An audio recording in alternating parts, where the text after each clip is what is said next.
दोस्तों आपको बता दें कि श्रीलंका और मलेशिया सीधे भारत के कदमों में गिर पड़े हैं। इसका कारण केवल ये नहीं कि संकट काल में भारत लंका की बहुत मदद कर रहा है।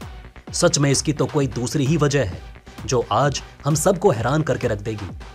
दोस्तों ये तो अभी ट्रेलर है, अभी तो केवल लंका भारत के कदमों में गिरा। अब धीरे धीरे भारत के पैरों में देशों की लाइन लग जाने वाली है। वैसे ये लाइन लगनी शुरू भी हो गई है। इसमें लंका के साथ आज मलेशिया भी आ चुका है और इसी लाइन में पहले से 4-5 देश खड़े हैं। अगर आपको सभी देशों के बारे में जानना है तो बने रहिए हमारे साथ इस वीडियो में। दोस्तों अचानक इन सभी देशों को ऐसी बात का एहसास हुआ जिसने इनकी बुद्धि खोल दी है। अचानक इस बार भारत ने ऐसा दांव खेला कि देखते ही देखते सभी देश सरेंडर हो जाएंगे। आइए दोस्तों पहले आपको बता देते हैं कि श्रीलंका कैसे भारत के सामने फ्लैट हो गया। श्रीलंका आजादी के बाद से अपने सबसे बुरे दौर में है। देश राजनीतिक और आर्थिक स्तर पर चुनौतियों का सामना कर रहा है। बीते दिनों रानिल विक्रमसिंघे ने नए राष्ट्रपति के पद की शपथ ली और ये तो भारत के पक्के वाले मुरीद हुए पड़े हैं। बुधवार को राष्ट्रपति रानिल विक्रमसिंघे ने श्रीलंका की संसद के नए सत्र का भी उद्घाटन किया। इसी के साथ रानिल विक्रमसिंघे ने भारत को लेकर भी बयान दिया। उन्होंने कहा कि मैं श्रीलंका में आर्थिक संकट को बेहतर बनाने की कोशिश में भारत की ओर से की गई मदद के लिए विशेष रूप से भारत का धन्यवाद देता हूं। भारत ने हमें नई जिंदगी दी है। उन्होंने इस दौरान प्रधानमंत्री नरेंद्र मोदी की भी जमकर तारीफ की। अब ये बात तो है कि भारत ने श्रीलंका की जमकर मदद की है, लेकिन जो बात मेन है वो अब आपको चौंका देगी। रानिल विक्रमसिंघे ने पीएम मोदी की तारीफ करते हुए कहा कि प्रधानमंत्री नरेंद्र मोदी के नेतृत्व में काम कर रही भारत सरकार ने हमें नई जिंदगी दी है। मैं श्रीलंका के लोगों और अपनी ओर से प्रधानमंत्री नरेंद्र मोदी, भारत सरकार और भारत के लोगों को धन्यवाद देता हूं। हम कभी भारत की यह मदद नहीं भूल पाएंगे। सबसे खराब आर्थिक संकट से जूझ रहे श्रीलंका में नागरिकों द्वारा उग्र विरोध प्रदर्शनों के कारण राष्ट्रपति गोटबाया राजपक्षे 13 जुलाई को देश छोड़कर भाग गए। इसके बाद फिर उन्होंने अगले दिन राष्ट्रपति पद से इस्तीफा दे दिया था। उनके इस्तीफे के बाद संसद ने 20 जुलाई को विक्रमसिंघे को राष्ट्रपति निर्वाचित किया गया। 6 बार प्रधानमंत्री रहे विक्रमसिंघे को राजपक्षे के देश छोड़कर भाग जाने के बाद कार्यवाहक राष्ट्रपति भी नियुक्त किया गया था। तो दोस्तों ये तो था कि कैसे लंका भारत के कदमों में गिर पड़ा। अब आइए दोस्तों आपको बताते हैं कि वो दूसरा कारण क्या है जो अब धीरे धीरे सभी देशों को भारत के सामने सिर झुकाने पर मजबूर कर देगा। दोस्तों आपको बता दें कि इंडियन नेवी के बेड़े में 2 MH-60 Romeo multi mission helicopter शामिल हुए हैं। इन्हें अमेरिका ने खासतौर पर डिजाइन किया है। डील के तहत भारतीय नौसेना को कुल 24 रोमियो हेलीकॉप्टर की डिलीवरी होनी है। ये हेलीकॉप्टर आधुनिक सुविधाओं से लैस हैं और अचूक निशाना लगाने में सक्षम है। इन हेलीकॉप्टर को क्यों नौसेना के लिए गेम चेंजर माना जा रहा है, आइए इस रिपोर्ट में विस्तार से समझते हैं। दोस्तों भारत ने अमेरिका के साथ इन हेलीकॉप्टर के लिए 15,000 करोड़ रुपए की डील की। फिलहाल 2 हेलीकॉप्टर की डिलीवरी हो चुकी है। 2025 तक सभी हेलीकॉप्टर भारत पहुंच जाएंगे।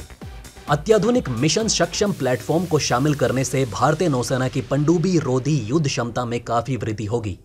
भारत को इन हेलीकॉप्टर की काफी समय से प्रतीक्षा थी। यह सिलसिला यही नहीं खत्म होता। अभी जो धमाका है वो बचा है, जिससे आपको साफ हो जाएगा कि आखिर अब भारत के सामने सबको क्यों झुकना पड़ रहा है। आइए दोस्तों जानते हैं क्या है इन हेलीकॉप्टरों की खासियत। दोस्तों इन हेलीकॉप्टरों को अमेरिका की लॉकहीड मार्टिन कॉर्पोरेशन द्वारा तैयार किया गया है। MH-60R हेलीकॉप्टर किसी भी मौसम के अनुकूल है। इनमें अत्याधुनिक सेंसर और अत्याधुनिक एवियोनिक्स लगे हुए हैं, जिससे इन्हें एक साथ कई मिशन के लिए इस्तेमाल किया जा सकता है। इन हेलीकॉप्टरों को खास तौर पर युद्धपोत, विध्वंसक क्रूज और विमान वाहक से संचालित करने के लिए डिजाइन किया गया है। MH-60R को दुनिया का सबसे उन्नत समुद्री हेलीकॉप्टर बताया जाता है। जानकारी के अनुसार 300 से अधिक MH-60R सीहॉक हेलीकॉप्टर 6 लाख से अधिक उड़ान घंटों के साथ दुनिया भर में परिचालन कर रहे हैं। इस हेलीकॉप्टर का इस्तेमाल दुनिया की कई नौसेनाएं करती हैं। इनमें अमेरिकी नौसेना, रॉयल डेनिश नौसेना, रॉयल ऑस्ट्रेलिया नौसेना और रॉयल सऊदी नौसेना शामिल है। कई और देशों ने भी इस हेलीकॉप्टर के लिए अमेरिका से संपर्क साधा। सर्च ऑपरेशन से लेकर अटैक किसी में भी इसका इस्तेमाल किया जा सकता है।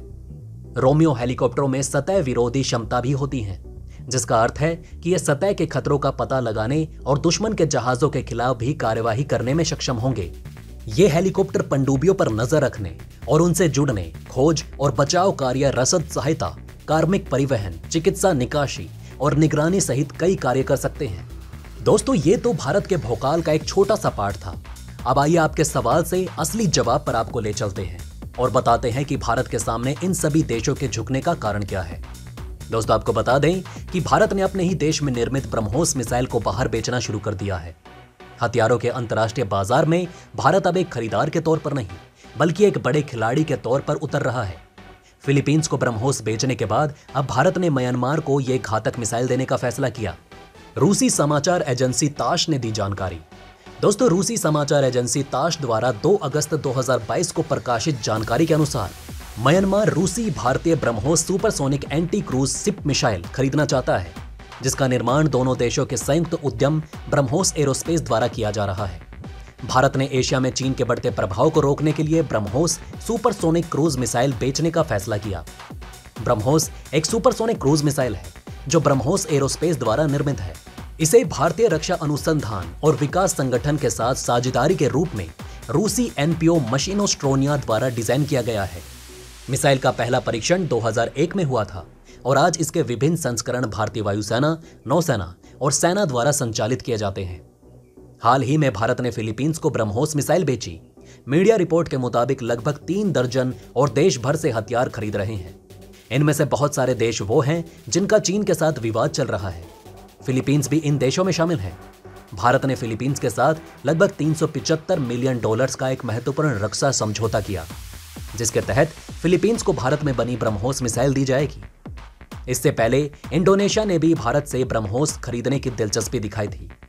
दोनों देशों के बीच ये सौदा इस साल के अंत तक हो सकता है। भारत से ब्रह्मोस आयात करने वाला इंडोनेशिया एशियान का दूसरा देश होगा।